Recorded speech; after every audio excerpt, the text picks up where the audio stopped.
আজ 18 জুলাই শনিবার জানিয়ে দেব আজকের বাছাই করা 40টি তাজা সংবাদ। খবর শুরুতেই হেডলাইন্স। ঋতব্রতদের হাত ধরার দুদিনের মধ্যেই কালীঘাট তৃণমূলের কর্মসূচিতে মদন, খোঁচা দিয়ে পাল্টা খোঁচা খেলেন কুণাল। খোলা ছিল রেলগেট, লেভেল ক্রসিং পার হওয়ার সময় ট্রেনের ধাক্কা স্কুলগাড়িতে মুর্শিদাবাদের 4 পড়ুয়া সহ 5 জনের মৃত্যু। এসআইআর এর নাম বাদ মানেই নাগরিকত্ব হারানো নয়, অন্নপূর্ণা সহ সরকারি প্রকল্পের সুবিধা মামলায় নির্দেশ সুপ্রিম কোর্টের। 163 ধারা জারি, বিমানবন্দর লাগোয়া মসজিদ সরানোর প্রতিবাদে 1 কোটির জমায়েত থেকে পিছু হটলেন সিদ্দিকুল্লাহ। কারা পাবেন ফ্রি রেশন, জেনে নিন কি কি ডকুমেন্ট লাগবে, রইল বিস্তারিত।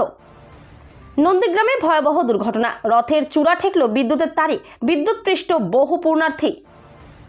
আরও বিপদে যুবরাজ, আন্তঃরাজ্য ভুয়ো সার্টিফিকেট চক্রের মাথা অভিষেক, ফের পুলিশের দ্বারস্থ ববি। বিদেশি অর্থের তদন্তে বসিরহাটে ইডি এটিএস এর ম্যারাথন তল্লাশি, নিশানায় খারিজি মাদ্রাসা। বন্ধ কারখানায় মধুচক্রের আসর, মিলল প্রচুর কন্ডোমের প্যাকেট, গর্ভ নিরোধক ওষুধ, বিস্মিত মালিক শোরগোল গ্রামে। কালীঘাট তৃণমূলে ফের ভাঙন, এবার ঋতব্রত শিবিরে যোগ বনগাঁ উত্তরের প্রাক্তন বিধায়ক বিশ্বজিৎ দাসের। বেরোলেই ডিম থেরাপি, বাড়ির সামনে অপেক্ষায় জনতা, তড়িঘড়ি ঋতব্রত শিবিরে মমতা ঘনিষ্ঠ তাপস। বহরমপুরে ট্রেন দুর্ঘটনার পর এবার হলদিয়ায় লাইনচ্যুত মালগাড়ি, পরপর রেল দুর্ঘটনা রাজ্যে। সোনম ওয়াংচুকের সমর্থনে বিধানসভায় ধর্নায় কালীঘাট তৃণমূল, মোদী সরকারকে তীব্র আক্রমণ কুণাল শোভনদেবের। বাঘ তো ডিম খায় না, বাঘরোল বলে অভিষেককে তোপ ট্রিতের, মমতা শিবির ছেড়ে ব্রত কথায় তাপস, দল ছাড়ছেন মনীষও। মুর্শিদাবাদের দুর্ঘটনায় বাড়ল মৃতের সংখ্যা, মুখ্যমন্ত্রী শুভেন্দুর কড়া বার্তা, গাফিলতি বরদাস্ত নয়, রেয়াত নয় দোষীদের। হাতে তো অনেক সময়, হেলিকপ্টার দিচ্ছি এসে দেখে যান, মেজিয়া থেকে মমতাকে শিল্প খোঁচা মুখ্যমন্ত্রীর। 12.5 লাখ নেতাকর্মী সহ আত্মসমর্পণ, ঘোষণা হাসিনার, দেখা হবে দেশে, রবে মুখরিত আওয়ামী লীগের সভা। ডিপি থেকে মমতা অভিষেকের ছবি সরিয়ে এবার বিদ্রোহী রাজীব বন্দ্যোপাধ্যায়, দিদিকে হাত জোর করে করছি, অভিষেককে বাঘের বাচ্চা বানাবেন না। বিদ্যুৎ চালিত তবে বালাই নেই ওভারহেড তারের, দূষণ থেকেও মুক্তি। কোন প্রযুক্তিতে চলে আজ উদ্বোধন হওয়া হাইড্রোজেন ট্রেন? দানবাক্সের কোটি কোটি টাকা গেল কোথায়? বদ্রীনাথ মন্দিরে বড়সড় দুর্নীতির পর্দাফাঁস, আটক একাধিক। চিকিৎসা করাতে গিয়ে ধর্ষণের শিকার 15 বছরের নাবালিকা, গ্রেপ্তার ল্যাব অপারেটর। মানুষের ভালোর জন্য কিছু কিছু জায়গায় দেখতেই হবে, বাঁকড়া মসজিদে নামাজ বন্ধ নিয়ে বললেন সংখ্যালঘুরাই। 1,20,000 টাকা অনুদান, পুজো কমিটিগুলোর জন্য বড় সুখবর, জানালো নবান্ন সূত্র। মালদায় ধুন্ধুমার, কাটমানি দুর্নীতির অভিযোগে প্রকাশ্য রাস্তায় মারধর তৃণমূল কাউন্সিলরকে। সিগন্যালের ত্রুটি ছিল না, দাবি রেলের। মুর্শিদাবাদের দুর্ঘটনায় ধৃত গেটম্যান, মৃতদের পরিবার পাবে 10 লক্ষ করে সহায়তা। মুর্শিদাবাদের দুর্ঘটনা নিয়ে রেলমন্ত্রীর সঙ্গে ফোনে কথা অধীরের, ঘটনাস্থলে গিয়ে আশ্বস্ত করলেন বিক্ষোভকারীদের। এতক্ষণ শুনছিলেন সংবাদ শিরোনাম, এবার শুনবেন বিস্তারিত খবর। বুধবার মমতার হাত ছেড়ে ঋতব্রত শিবিরে যোগ দেন একদা দিদির আস্থাভাজন মদন। শিবির বদলের পর বিধানসভায় মদনকে কালীঘাট তৃণমূলের কর্মসূচিতে দেখে চমকে যান অনেকেই। হঠাৎই বিধানসভায় কালীঘাট তৃণমূলের কর্মসূচিতে হাজির হলেন কামারহাটির বিধায়ক মদন মিত্র। শুক্রবার নিট কাণ্ডে শিক্ষামন্ত্রী ধর্মেন্দ্র প্রধানের ইস্তফার দাবিতে অনশনে বসা সোনম ওয়াংচুকের সমর্থনে বিধানসভা চত্বরেই ধর্নায় বসেছিলেন কালীঘাট তৃণমূলের বিধায়কেরা। বিধানসভার বিরোধী দলনেতা ঋতব্রত বন্দ্যোপাধ্যায়ের ঘর থেকে বেরিয়ে হঠাৎই সেখানে চলে যান মদন। পরনে ছিল হালকা গেরুয়া রঙের পাঞ্জাবি। বুধবার মমতার হাত ছেড়ে ঋতব্রত শিবিরে যোগ দেন একদা দিদির আস্থাভাজন মদন। শিবির বদলের পর বিধানসভায় মদনকে কালীঘাট তৃণমূলের কর্মসূচিতে দেখে চমকে যান অনেকেই। মদনকে দেখে অবশ্য খোঁচা দিতে ছাড়েননি কালীঘাট তৃণমূলের বিধায়ক কুণাল ঘোষ, পাল্টা খোঁচা দেন মদনও। তবে হালকা মেজাজ, খালি হাসি ঠাট্টার ছলেই এই পর্ব চলে। স্থানীয় এবং পুলিশ সূত্রে জানা গিয়েছে, শুক্রবার সকাল 7টা নাগাদ দুর্ঘটনাটি ঘটে। ডাউন লাইন ধরে তখন আসছিল নিমতিতা কাটোয়া লোকাল। ট্রেনের ধাক্কায় দুমড়ে মুচড়ে যায় গাড়িটি। দুর্ঘটনার পর দুমড়ে মুচড়ে গিয়েছে স্কুল গাড়িটি। শুক্রবার মুর্শিদাবাদ জেলার কর্ণ সুবর্ণ স্টেশনের কাছে 7 সকালে মুর্শিদাবাদে মর্মান্তিক দুর্ঘটনায় প্রাণ গেল 4 স্কুল পড়ুয়া সহ মোট 5 জনের। রেলগেট খোলা ছিল, হুড়মুড়িয়ে চলে এলো ট্রেন। কোনো রকম বাধা না পেয়ে তখনই লাইন পেরোচ্ছিল একটি স্কুল গাড়ি। লাইনের উপর থাকা স্কুল গাড়িটিকে পিষে দিয়ে চলে গেল ডাউন লোকাল। শুক্রবার সকালে মুর্শিদাবাদ জেলার আজিমগঞ্জ কাটোয়া শাখার কর্ণ সুবর্ণ স্টেশন এবং গোবিন্দপুর রেলগেটের মাঝে মর্মান্তিক এই দুর্ঘটনায় 4 স্কুল পড়ুয়া সহ মোট 5 জনের মৃত্যু হয়েছে। আশঙ্কাজনক অবস্থায় গাড়ির চালককে হাসপাতালে ভর্তি করানো হয়েছে। বাংলায় এসআইআর নাম বাদ যাওয়া ব্যক্তিরা অন্নপূর্ণা যোজনা সহ একাধিক প্রকল্পের সুবিধা থেকে বঞ্চিত হচ্ছেন। এই নিয়ে অভিযোগ এবার পৌঁছলো সুপ্রিম কোর্টে। শুনানিতে কি জানালো শীর্ষ আদালত? এসআইআর বিচারাধীন আবেদনকারীদের সরকারি প্রকল্পের সুবিধা পাওয়ার বিষয়ে সুপ্রিম কোর্টকে পরিষ্কার নির্দেশিকা জারি করার আবেদন জানালেন আইনজীবী গোপাল শঙ্করায়ন। এ বিষয়ে এসওপি ঠিক করে দেওয়ার আবেদন জানান তিনি।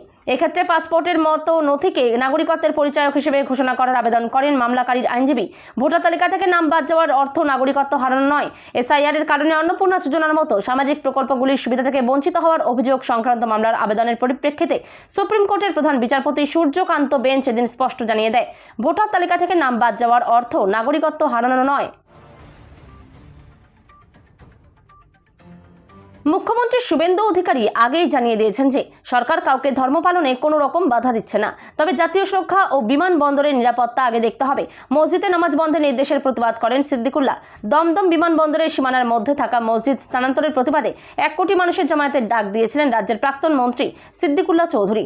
শুক্রবার সিদ্দিকুল্লাহর এই কর্মসূচির আগেই বিধাননগর পুলিশ কমিশনারেটের তরফে বাঁকড়া এলাকায় 163 ধারা জারি করে এলাকায় 4 বা তার বেশি মানুষের জমায়েত নিষিদ্ধ করা হয়। এলাকায় টহলও দেয় পুলিশ বাহিনী। পুলিশ নিরাপত্তার মধ্যেই বেলা 12টা নাগাদ বাঁকড়া এলাকায় যান জমিয়তে উলেমায়ে হিন্দের রাজ্য শাখার সভাপতি সিদ্দিকুল্লাহ। বাঁকড়া অঞ্চলের স্থানীয় কয়েকজনের সঙ্গে কথা বলার পর এলাকা ছাড়েন তিনি। জানান যে বিধাননগরের পুলিশ কমিশনার এর সঙ্গে কথা বলতে যাচ্ছেন। প্রধানমন্ত্রী গরিব কল্যাণ অন্ন যোজনা বা কেন্দ্রের বিনামূল্যে রেশন প্রকল্পের সুবিধা পাওয়ার নিয়ম ও প্রক্রিয়া নিয়ে আপনার জিজ্ঞাসিত তথ্যগুলি বেশ প্রাসঙ্গিক। নিচে বিস্তারিত আলোচনা করা হলো। কেন্দ্র সরকারের এই প্রকল্পের সুবিধা পাওয়ার জন্য নির্দিষ্ট কিছু মানদণ্ড রয়েছে। মূলত সমাজের আর্থিকভাবে পিছিয়ে পড়া পরিবারগুলোকেই এই প্রকল্পের আওতায় আনা হয়েছে। অন্তর্দায় অন্ন যোজনা অত্যন্ত দরিদ্র ও অসহায় পরিবারগুলো এই ক্যাটাগরির অন্তর্ভুক্ত। প্রায়োরিটি হাউসহোল্ড রাজ্য সরকার নির্দিষ্ট করা অগ্রাধিকার প্রাপ্ত পরিবারগুলো যাদের আয়ের উৎস সীমিত। আনন্দ মুহূর্ত এক ঝটকায় বদলে গেল আতঙ্ক বিষাদে। রথের দিন নন্দীগ্রামে মর্মান্তিক দুর্ঘটনা। বিদ্যুতের তারে ঠেকল রথের চূড়া। মুহূর্তে বিদ্যুৎপৃষ্ট হলেন বহু পুণ্যার্থী। ঘটনাটি ঘটেছে পূর্ব মেদিনীপুরের নন্দীগ্রামে। জখমদের উদ্ধার করে দ্রুত হাসপাতালে নিয়ে যাওয়া হয়। কিন্তু কিভাবে ঘটল এই ভয়াবহ দুর্ঘটনা? পুলিশ ঘটনার তদন্ত শুরু করেছে। রথের দিন এমন মারাত্মক ঘটনায় স্থানীয়রাও শোকাহত। গতকাল বৃহস্পতিবার রথযাত্রা পালন হয় বাংলার সব জায়গাতেই। নন্দীগ্রামের তেখালি এলাকায় রথ বার হয়েছিল প্রতি বছরের মতো। স্থানীয়দের উপস্থিতিও দেখা যায় যথেষ্ট। জনজোয়ারের মধ্যেই প্রভু জগন্নাথ, বলরাম, সুভদ্রার রথ এগোচ্ছিল। তেখালি বাজার ব্যবসায়ী সমিতি এবং এই রথযাত্রার আয়োজন করে এবারও। সন্ধ্যায় শুরু হয় রথযাত্রা। কিছু সময়ের মধ্যেই ঘটে যায় ওই মর্মান্তিক দুর্ঘটনা। ক্রমশ বিপদ বাড়ছে কালীঘাট তৃণমূলের সেনাপতি অভিষেক বন্দ্যোপাধ্যায়ের। শুক্রবার আন্তঃরাজ্য ভোট সার্টিফিকেট র্যাকেট চালানোর অভিযোগে জীবনতলা থানায় অভিষেক সহ 7 জনের বিরুদ্ধে অভিযোগ দায়ের করলেন অভিজিৎ দাস ওরফে ববি। অভিযোগপত্রে নাম রয়েছে শওকত মোল্লা, অভিষেকের আত্মসহায়ক সুমিত রায় ও অয়ন ঘোষ দস্তিদারেরও। পালাবদলের পর কার্যত আদা জল খেয়ে অভিষেক বন্দ্যোপাধ্যায়ের পিছনেই পড়ে রয়েছেন বিজেপি নেতা অভিজিৎ দাস ওরফে ববি। একের পর এক অভিযোগ তুলে তার বিরুদ্ধে পুলিশের দ্বারস্থ হচ্ছেন তিনি। এবার যুবরাজের বিরুদ্ধে আন্তঃরাজ্য ভোট সার্টিফিকেট র্যাকেট চালানোর অভিযোগ তুলে জীবনতলা থানার দ্বারস্থ হলেন ববি। ঠিক কি অভিযোগ তার? ববির কথায় অভিষেক বন্দ্যোপাধ্যায়ের 2 হাত জাহাঙ্গীর ও শওকত মোল্লা। শওকত 5-6 বেশি পড়েনি, অথচ প্রতিবার ভোটের হলফনামায় বদলে যেত তার শিক্ষাগত যোগ্যতা। বিদেশি অর্থের তদন্তে বসিরহাটে ইডি এটিএস এর ম্যারাথন তল্লাশি। নিশানায় খারিজি মাদ্রাসা। বসিরহাটের হারোয়া ও হাসনাবাদে খারিজি মাদ্রাসা এবং বিদেশি অর্থ লেনদেনের অভিযোগ ঘিরে ফের তৎপর হল কেন্দ্রীয় তদন্তকারী সংস্থাগুলি। বৃহস্পতিবার সকালে উত্তরপ্রদেশ পুলিশের অ্যান্টি টেররিজম স্কোয়াড এবং এনফোর্সমেন্ট ডিরেক্টরেট যৌথভাবে একাধিক জায়গায় ম্যারাথন তল্লাশি চালায়। তদন্তকারীদের এই অভিযানে এলাকা জুড়ে ব্যাপক চাঞ্চল্যের সৃষ্টি হয়। তদন্তকারী সংস্থার সূত্রে জানা গেছে, প্রায় 2 বছর আগে হারোয়ার একাধিক খারিজি মাদ্রাসা এবং সংখ্যালঘুদের জন্য পরিচালিত একটি বেসরকারি হাসপাতালের মাধ্যমে বিদেশি অর্থ বা বৈদেশিক মুদ্রা গ্রহণের অভিযোগ সামনে আসে। সেই মামলা তদন্তে উত্তরপ্রদেশ এটিএস হারোয়ার ওই প্রতিষ্ঠানগুলির সঙ্গে যুক্ত আব্দুল সামাদের জামাই আবু সালামকে গ্রেপ্তার করেছিল। দীর্ঘদিন ধরে বন্ধ ছিল পূর্ব বর্ধমানের একটি ন্যাপথলিন কারখানা। মুখ্যমন্ত্রীর দপ্তর থেকে ফোন পেয়ে ওই কারখানা খোলার উদ্যোগ নেওয়া হয়। তারপরেই শুরু হয়েছে বিতর্ক। মুখ্যমন্ত্রীর দপ্তর থেকে নির্দেশ পেয়ে দীর্ঘদিন ধরে বন্ধ হয়ে পড়ে থাকা কারখানার মালিককে নিয়ে খুলতে গিয়েছিলেন বিজেপি নেতৃত্ব, সঙ্গে ছিলেন স্থানীয় বাসিন্দারা। কারখানার গেট খুলে ভেতরে ঢোকার পরেই চোখ কপালে সকলের বন্ধ থাকা কারখানায় দীর্ঘদিন মধুচক্রের আসর বসত। পুলিশ প্রশাসনের কাছে তদন্তের দাবি জানিয়েছেন তারা। পূর্ব বর্ধমানের দেওয়ানদিঘি থানার টুপগ্রাম এবং কলিগ্রামের মাঝামাঝি এলাকায় রয়েছে ন্যাপথলিন তৈরির কারখানাটি। গ্রামবাসীদের অভিযোগ, কারখানা বন্ধ হওয়ার পর থেকে নানা অসামাজিক কাজ হয় তার ভিতরে, এমনকি মধুচক্রের আসর বসত। বিজেপি সূত্রে খবর, সম্প্রতি তাদের সেখানকার মণ্ডল সভাপতি খোকন বৈরাগ্যের কাছে মুখ্যমন্ত্রীর দপ্তর থেকে ফোন যায়। বেরোলেই ডিম থেরাপি। তৃণমূল কংগ্রেসের প্রাক্তন বিধায়ক তাপস চট্টোপাধ্যায়ের বাড়ির সামনে ডিম হাতে স্থানীয় বাসিন্দাদের একাংশ উঠল চোর চোর স্লোগান। কয়েক ঘন্টা পরে বিধানসভায় আসল তৃণমূল নেতা ঋতব্রত বন্দ্যোপাধ্যায়ের সঙ্গে সাক্ষাৎ করলেন সেই তাপসী। ঘটনা পরম্পরা নিয়ে রীতিমতো শোরগোল ছড়িয়েছে। তাহলে কি মমতা বন্দ্যোপাধ্যায়ের সঙ্গ ত্যাগ করে এবার ঋতব্রত শিবিরের যোগ রাজারহাট নিউ টাউনের প্রাক্তন বিধায়কের?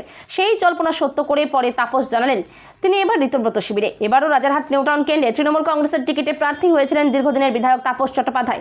যদিও বিজেপি প্রার্থীর কাছে তিনি ভোটে পরাজিত হন। ভোটের ফল প্রকাশের পর বেশ কিছুদিন প্রতিবাদ কর্মসূচিতে তাকে রাস্তায় দেখা গিয়েছিল, তবে দিন কয়েক আর তাকে দেখা যায়নি। এদিকে তাপসের বিরুদ্ধে দুর্নীতি, জমি দখল, গুন্ডারাজ, কাটমানি সহ একাধিক অভিযোগ উঠতে শুরু করে। কালীঘাট তৃণমূলে ভাঙন অব্যাহত। এবার ঋতব্রত শিবিরের যোগ বনগাঁ উত্তরের প্রাক্তন বিধায়ক বিশ্বজিৎ দাসের। বিরোধী দলনেতার ঘরে আজ দেখা গেল বিশ্বজিৎ দাসকে। বিরোধী দলনেতার ঘরে গিয়ে তাকে আমার নেতা বলে সম্বোধন বিশ্বজিৎ দাসের। কিছুক্ষণ পরে ঋতব্রত বন্দ্যোপাধ্যায়ের ঘরে আসতে পারেন তাপস চট্টোপাধ্যায়। কিছুক্ষণ পরেই বিরোধী দলনেতার ঘরে আসতে পারেন রাজারহাটের প্রাক্তন বিধায়ক। একে একে সবাই মমতা বন্দ্যোপাধ্যায়ের ছায়া থেকে বেরিয়ে যাচ্ছেন। 2024 সালের 23শে জানুয়ারি জাতীয় নির্বাচন কমিশনকে পাঠানো চিঠিতে দলের সাংগঠনিক পদে থাকা নেতাদের নাম জানিয়েছিল তৃণমূল কংগ্রেস। সেই তালিকার অধিকাংশ নামই এখন কালীঘাট তৃণমূল ছেড়ে ঋতব্রত তৃণমূলে। এই হলো সেই তালিকা। হঠাৎ রেল দুর্ঘটনা। হলদিয়ায় বন্দর স্টেশনের কাছে লাইনচ্যুত হলো মালগাড়ি। মালগাড়িটির 4টি বগি লাইনচ্যুত হয়েছে বলে জানা গিয়েছে। হলদিয়া বন্দর থেকে ফেরার পথেই লাইনচ্যুত হয়েছে এই মালগাড়িটি, জানা গিয়েছে। এমনই আরও জানা গিয়েছে ওই মালগাড়িটি একটি কয়লা বহনকারী মালগাড়ি। হলদিয়া বন্দরে কয়লা খালি করে ফেরার সময়ে এই মালগাড়ির 4টি বগি লাইনচ্যুত হয়। হলদিয়া বন্দর কয়লা খালি করার পর বন্দরের নিজস্ব রেল লাইন দিয়েই বেরোচ্ছিল ওই মালগাড়িটি। সেই সময় লাইনচ্যুত হয় ওই মালগাড়িটি। যে লাইন দিয়ে ওই মালগাড়ি বেরোচ্ছিল তার পাশের লাইনে ছিটকে পড়ে ওয়াগনগুলো। দুর্ঘটনায় ক্ষতিগ্রস্ত হয়েছে বন্দরের ওই রেল লাইনটিও। সোনম ওয়াংচুকের অনশন আন্দোলনকে কেন্দ্র করে এবার উত্তাল রাজ্য রাজনীতি। লাদাখের পরিবেশবিদ ও বিজ্ঞানীর সমর্থনে এবার খোদ বিধানসভা চত্বরের ধর্নায় বসল কালীঘাটপন্থী তৃণমূল কংগ্রেস। তবে এই ধর্না ঘিরে ইতিমধ্যেই রাজনৈতিক মহলে তৈরি হয়েছে এক নতুন চর্চা। কারণ ধর্নামঞ্চে যারা বসেছেন তারা কালীঘাটপন্থী তৃণমূল। আর কয়েকদিন আগেই সোনমের সঙ্গে কথা বলেছেন মমতা বন্দ্যোপাধ্যায়। শুক্রবার বিধানসভা চত্বরে ব্যানার, প্ল্যাকার্ড হাতে ধর্নায় বসেন তৃণমূলের মোট 8 জন নেতা। ধর্নায় সামিল হতে দেখা যায় কুণাল ঘোষ, শোভনদেব চট্টোপাধ্যায়, খলিফা আহমেদ, অশোক দেবের মতো জোড়াফুল শিবিরের প্রথম সারির মুখদের।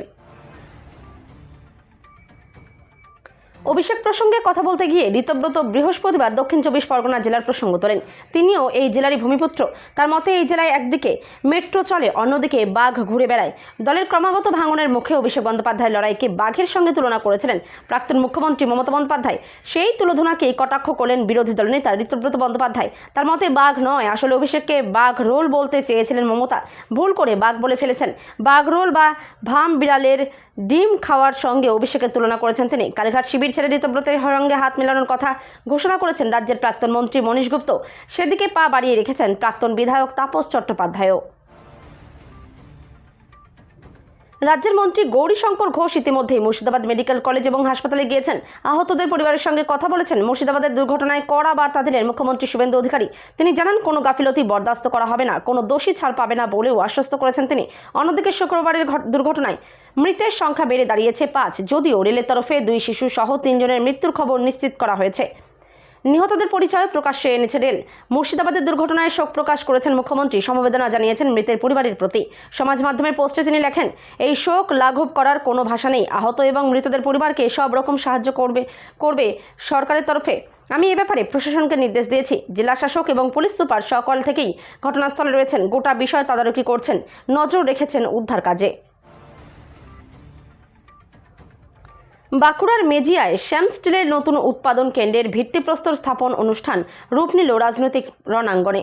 শুক্রবার ওই মেগা অনুষ্ঠান থেকেই বাংলার শিল্পায়ন ও প্রাক্তন তৃণমূল জমানার শাসন নিয়ে একের পর এক তোপ দাগলেন রাজ্যের মুখ্যমন্ত্রী শুভেন্দু অধিকারী। নতুন সরকার আসার পর রাজ্যে শিল্পের পরিবেশ কেমন বদলেছে তার খতিয়ান তুলে ধরার পাশাপাশি সরাসরি প্রাক্তন মুখ্যমন্ত্রী মমতা বন্দ্যোপাধ্যায়কে এক হাত নিলেন তিনি। মমতা বন্দ্যোপাধ্যায়ের এখনকার রাজনৈতিক অবস্থাকে কটাক্ষ করে সরাসরি হেলিকপ্টার চড়ে কারখানা পরিদর্শনের প্রস্তাব দেন মুখ্যমন্ত্রী। একই সঙ্গে তার অভিযোগ, নতুন বিজেপি সরকার ক্ষমতায় না এলে রাজ্যের শিল্পপতিরা ওড়িশায় পাততাড়ি গুটিয়ে চলে যাওয়ার সিদ্ধান্ত নিয়ে ফেলেছিলেন। দলের প্রথম সারির নেতাদের নিয়ে আগামী ডিসেম্বরে তিনি দেশে ফিরে গিয়ে আত্মসমর্পণ করবেন বলে ঘোষণা করেছেন আওয়ামী লীগ সভানেত্রী শেখ হাসিনা। এইভাবে দেশে ফিরে তিনি আইনের মুখোমুখি হবেন বলে জানিয়েছেন সাবেক প্রধানমন্ত্রী। এই প্রসঙ্গেই বৃহস্পতিবার রাতে দলের এক সভায় শেখ হাসিনা তার বিস্তারিত পরিকল্পনার কথা জানিয়ে নেতাদের সেই মতো প্রস্তুতি নিতে বলেছেন। হাসিনা ঘোষণা করেছেন তিনি আদালতে আত্মসমর্পণ করবেন 12.5 লাখ নেতাকর্মী সহ। দলকে তার নির্দেশ, আগামী ডিসেম্বরে যেদিন তিনি দেশে ফিরে আদালতের মুখোমুখি হবেন সেই দিন গোটা বাংলাদেশে আওয়ামী লীগের যেসব নেতাকর্মীর বিরুদ্ধে মামলা আছে সকলকেই নিজের নিজের এলাকায় আদালতে আত্মসমর্পণ করতে হবে। হাসিনার দাবি, এমন নেতাকর্মীর সংখ্যা আনুমানিক 12.5 লাখ।